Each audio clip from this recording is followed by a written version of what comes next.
شباب الثانويه العامه عاملين ايه؟ يا رب تكونوا بخير ان شاء الله. انا عارف طبعا ان انتوا نفسيا على اخركم قلقانين وخايفين وتعبانين عشان طبعا خلاص الامتحانات على الابواب.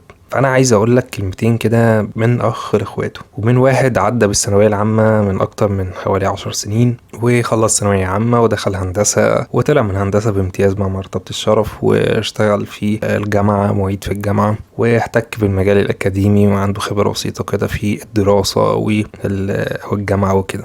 في نفس الوقت برضو اشتغلت في مجالات كتير زي مجال البترول ومجال الطيران، فيعني ممكن تاخد مني كلمة. فعاوز اقول لك ان طبيعي جدا ان انت تكون يعني قلقان ومتضايق متوتر وكل ده، كل الناس كده، ده طبيعي جدا جدا يعني. بس مش الطبيعي ان انت القلق دوت يأثر عليك في المذاكرة ويخليك ان انت مش عارف تذاكر، يخليك ان انت تحسس ان انت مشلول مش قادر تاخد خطوة لقدام. انا بقى عايز الخوف دوت يتحول جواك لطاقة تدفعك ان انت تذاكر، مش يتحول لطاقة عكسية توقفك عن المذاكرة، لان في الاخر كله بيعدي بكرم ربنا ولطف ربنا، فانت سيبها على الله. يعني كل حاجة بتتحل، يعني كل مشكلة وليها حل. فانا طبعا مش جاي اقولك ازاي تجيب مجموع عالي في الثانوية العامة وازاي تتغلب على خوفك وكده، لا خالص. يعني موضوع المجموع في الثانوية العامة ده امر معروف جدا يعني. والخلاصة انت عندك 24 ساعة في اليوم، 8 16 8 نوم 16 مذاكرة.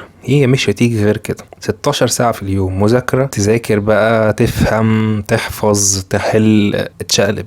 انت 16 ساعة قاعد على الكتاب، مش بتقوم تاكل تشرب بس كده، تنام 8 ساعات وتكمل مذاكرة. فلو عملت كده الشهر اللي جاي او الشهر اللي فاضل، هضمن لك 100% ان انت هتجيب 99%. لان الثانوية العامة من الاخر عايزة ان انت تقعد على الكتاب ما تقومش. بس طبعا مش هي دي المشكلة.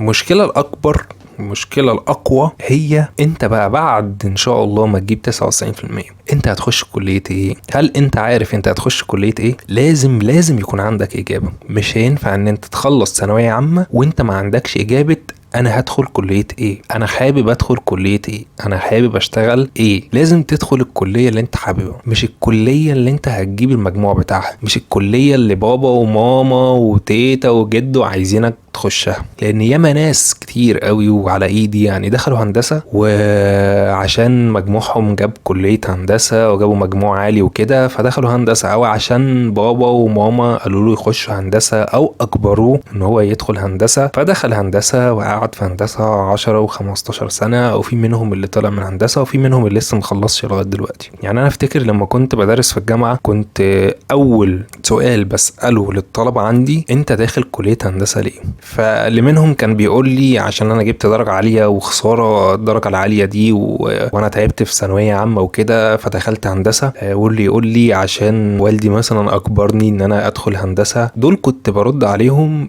رد واحد: حول من هندسة. لان انت لو داخل هندسة عشان السبب ده مش عشان انت حابب هندسة، انت مش هتعرف تكمل في هندسة. لان هندسة مش بالسهولة اللي انت متخيلها ومش هتعرف تحبها وانت جوه. لازم تكون انت حابب ان انت تخش المجال ده بالاول. فالقرار ده من اخطر القرارات اللي انت ممكن تاخدها في حياتك، لان هي حرفيا هي بداية مشوارك في الحياة الفعلية. فانت لو مركزتش واجتهدت ان انت تاخد القرار ده ويكون صح، انت مش هتعيش سعيد في حياتك. طب هندسة تمام، انا لسه برضو مش عارف انا حابب ان انا ادخل كلية ايه. اجابتي ليك: اسعى واجتهد واعمل سيرش ودور واسأل لغاية لما تعرف ايه المجال اللي انت حابه. ادخل على جوجل واعمل سيرش مثلا كلية هندسة، ايه هي اقسام كلية هندسة. هتلاقي معلومات كتير قوي قوي قوي عن اقسام هندسة: اتصالات، عمارة، مدني، ميكانيكا، وهكذا. اقعد بقى دور جوه نفسك واسأل نفسك بقى شوية اسئلة. يعني انا مثلا واحد بحب الجيمنج والكودينج وبحب ان انا احل مشاكل، بحب الكمبيوترز، لو كده خش مثلا كمبيوتر ساينس، خش مثلا هندسة حاسبات. طب انا واحد بحب الرسم،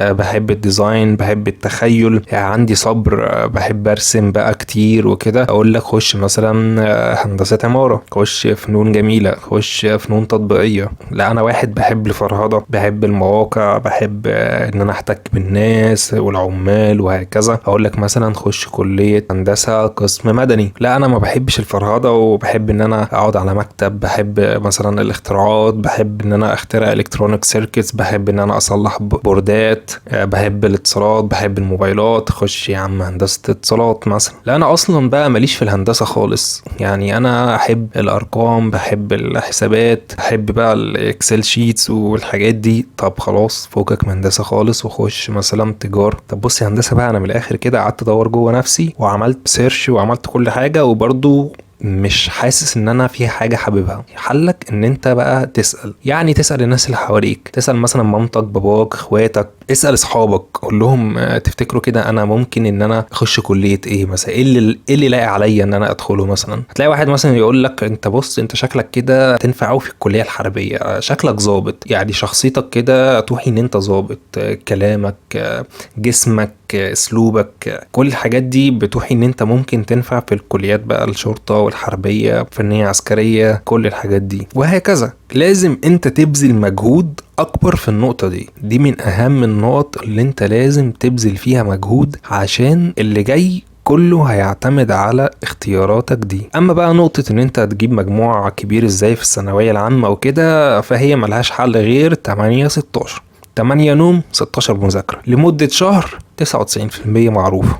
ياما ناس قعدوا يتدلعوا في اول السنه وما كانوش بيذاكروا خالص، وجم في اخر شهر طبقوا القانون ده 99% على طول. بس كده، فدي كانت نصيحه لوجه الله، يا رب ان انتوا تستفادوا منها، وما تقلقش كلها شهر وهتلاقي نفسك ان شاء الله جبت الدرجه اللي انت عايزها ودخلت الكليه اللي انت عايزها. وما تفتكرش ان يعني خلاص دي بقى اخر الدنيا بالنسبه لك، وان انت خلاص جبت اخرك وتعبان جدا. لا انت هتتعب جامد تاني قدام، يعني مش هي دي اصعب نقطه في حياتك. فانت ما تكبرش الموضوع وما تهولش الموضوع اسهل بكتير قوي من اللي في دماغك وفي خيالك، لان انت مش عارف ربنا كاتب لك ايه. فانت بتعمل اللي عليك مش اكتر. احنا كبني ادمين احنا بنعمل اللي علينا مش اكتر، عشان ربنا هو اللي شايف مجهودك، وهو شايف انت الاصلح بالنسبة لك ايه، وهو هيوجهك من غير ما انت تحسبها. هو هيوجهك للمكان اللي انت تستاهله، والمكان اللي انت هتنفع فيه، او المكان الاصلح بالنسبة لك. فانت بتذاكر وبتعمل اللي عليك وبتجتهد ان انت تختار الحاجة اللي انت حاببها، وربنا هو اللي هيوفقك وهو اللي هيكرمك في كل اللي جاي. فسيبها على الله، وربنا يا رب يكرمكم ويوفقكم، وبالتوفيق يا رب